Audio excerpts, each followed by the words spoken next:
Hello, everyone. You're listening to Alternative Revelations with Linda Emanuel. This is podcast number 172. This is for New York City and the New Jersey area. Mosh, we just did the map and looked at it, and Mosh said, New Yorkers, New Jersey, the only route you can take, you can't go north, you can't go east, you can't go south down to Staten Island. That's hot. Those areas are all hot. Your only option to get out of New York City, like from Brooklyn, let's see, you got to go over that Williamsburg Bridge. And I've never really I've been to New York, but not enough to know the geography. So I'm looking at this, and it's Williamsburg Bridge. You've got to get all the way across, I guess that's Manhattan, lower Manhattan. You got to get past Jersey City. You got to get all the way, you got to get about 2 miles west of Highway 95 to Newark. Newark is safe. Kearney is safe. Harrison is safe. Port Newark is not safe. Lyndhurst is not safe. All those cities to the east of 95 are not safe. And Mosh is saying a town called Passaic is safe. Clifton, safe. Gosh, these towns. Nutley is safe. Even though, what about Kearney? Kearney's safe. Belleville is safe. He's saying it's safe. And he just told me the town or the city of Elizabeth is not safe. So it looks like your only option, you got to get west of 95 to Newark. You got to get a couple miles west of 95. Don't be on 95. That looks like it's like a boundary. So if you have any questions at all, if anybody wants to know about their town, whatever, and as it gets closer, Mosh says the best way to do it is watch for the sign. Don't even believe what I'm saying until you see that sign. And he did tell me, people in New York City and New Jersey are going to get those contaminated products. And they will start getting sick. So you will have a heads up. And Mosh just told me you can make Newark, and at least you can make it in one day easy. So Newark's safe. Anything west of 95. And isn't it a coincidence that they're coming out with this corona vaccine on November 1st, probably after they just panicked people for about a month and a half with this brucellosis bacteria epidemic that will hit these target cities. And if you listen to podcasts trumped up vaccine, it's a nightmare for people in the safe zones. They're going to have to deal with that.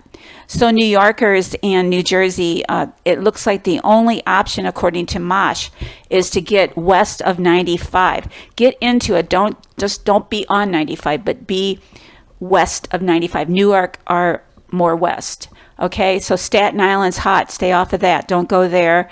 Don't go north. Don't go east. He's saying it's all going to be a kill zone, target city. So I'm really grateful that people are standing behind me. Mosh had me move. I've been frantic, moving things, abandoning things, and here I've got till the 23rd. He just wanted to get me out of here. I've been a wreck, trying to get everything. This is the first day I've kind of been able to relax and got more than 4 hours sleep, So, my life's easy compared to some people's, but we're just here to help. And I will be able to, I just found out in St. Louis City, they're not going to cut my internet or phone off until around day 16 of the kill off in St. Louis County. I don't know the exact date, but it's around maybe November 14th or 12th, something like that, because they do not want us to witness the Holocaust in St. Louis County and report outside. And I have something to change on the agenda. What was it? Okay, Moss, and this isn't really significant, really. By day 16, everybody in the kill zones will be dead. But on day 18 now, he's saying that they will deploy the 60 gigahertz through these houses, through the smart meters, and will blow up the houses on day 18 instead of day 19. It's really, like I said, it's really not that important. Everybody's going to be dead. And also New Yorkers, I did do a podcast earlier. You cannot, if you live in a high rise or some kind of apartment complex, you have to shut off your breakers, and you have to, the residents in your apartment complex will have to have their meters off too, or their electric cut off too, or you will get the 5G through the other smart meters. So Mosh is saying, this is in November. It's a lot to ask, but if you can get on a balcony, and be careful about roofs. There might be towers up there, you've got to get fresh air. You've got to. You can't be cooped up, closed up windows.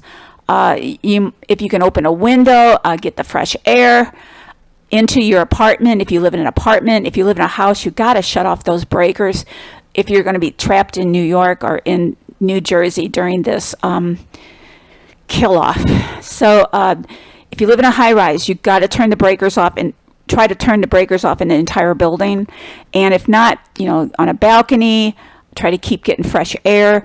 Swedish people are living through the 35 gigahertz, which is on the towers on the outside. So again, you don't want to be trapped with no fresh air in an apartment. I keep emphasizing that. I'm sorry, but I'm concerned that people will turn off their breakers in an apartment complex, but still get the frequency because of their neighbors. So if you have any questions, just drop a comment. I read the comments. I'm not catching up on the email yet. Put a comment in there. It's okay. I'm concerned about everybody. I want everybody to make it out of this who is wanting to save their own life and their family. And you will be able to communicate with these target cities even when they're locked down, so you can give people advice what to do. So listen to these podcasts about how to escape. You can give these people instructions all the way up to probably day 26 or maybe possibly 27 before their grid is shut off. And you can tell them, you can save people's lives. You can save your family's life. If they don't believe you right now, a lot of people aren't believing this, and it's totally okay. But when they get locked down and it gets closer, you can still be communicating with these people and get them out. Tell them what to do, okay? So until next time, good night and God bless.